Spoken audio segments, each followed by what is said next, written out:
الله أكبر الله أكبر الله أكبر الله أكبر الله أكبر ثم محلها إلى البيت العتيق فيها منافع إلى أجل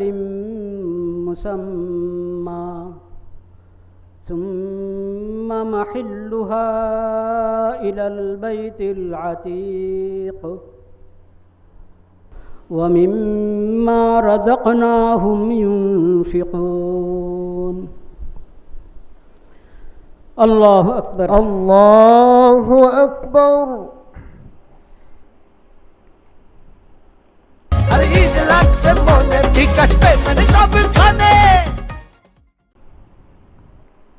سمع الله لمن حمده ربنا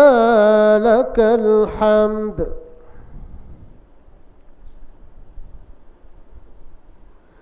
الله أكبر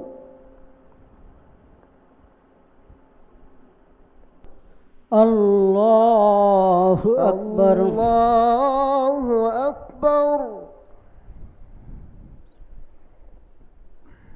الحمد لله رب العالمين الرحمن الرحيم لن ينال الله لحومها ولا دماؤها ولكن يناله التقوى منكم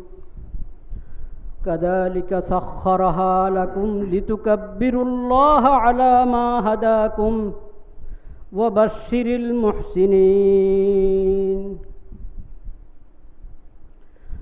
الله أكبر الله أكبر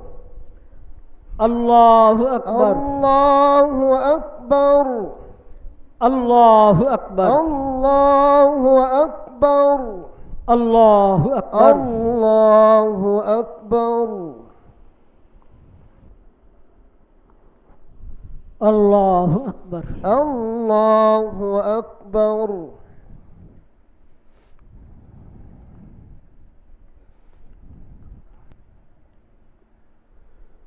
السلام عليكم ورحمة الله السلام عليكم ورحمة الله السلام عليكم ورحمة الله